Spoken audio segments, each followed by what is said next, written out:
કરું છું। મહાન સ્વતંત્રતા સેનાની, બંધારણના ઘડવૈયા, સામાજિક ન્યાયના પ્રણેતા ભારત રત્ન ડોક્ટર ભીમરાવ આંબેડકરજીને જન્મ જયંતિ નિમિત્તે ભવ્ય ઉજવણી। 14મી એપ્રિલના રોજ આશ્રય સોસાયટી ખાતે પુષ્પાંજલિ અર્પણ કરી વંદન કાર્યક્રમ યોજાયો। બંધારણ અને આધુનિક ભારતના નિર્માણમાં બાબા સાહેબની મોટી ભૂમિકા રહેલી છે। સમાજના પછાત વર્ગોને મુખ્ય ધારામાં લાવવા માટે બાબા સાહેબ દ્વારા કરવામાં આવેલ પ્રયત્નોનો દરેક પેઢી માટે પ્રેરણા સ્વરૂપ છે। આ પ્રસંગે સાપર ખાતે નાના ભૂલકાઓને બુંદી ગાંઠિયોનો પ્રસાદ જમાડી તેમજ સવારે દીપ પ્રાગટ્ય પુષ્પાંજલિ અર્પણ કરીને શરૂ કરવામાં આવ્યો હતો।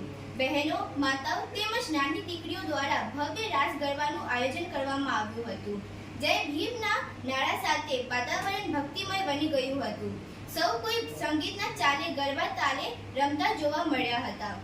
આ કાર્યક્રમને સફળ બનાવવા દર્શન ગંગલ, પંકજ બોઘાણી, વિજયભાઈ સામાજિક કાર્યકર, ભૂરાભાઈ ભાસ્કર તેમજ યુવા કાર્યકરો અને મોટી સંખ્યામાં લોકો ઉપસ્થિત રહ્યા હતા। કાર્યક્રમ સફળ બનાવવા ભારે જહેમત ઉઠાવી હતી, ભૂરાભાઈની યાદીમાં જણાવ્યું હતું। ધન્યવાદ।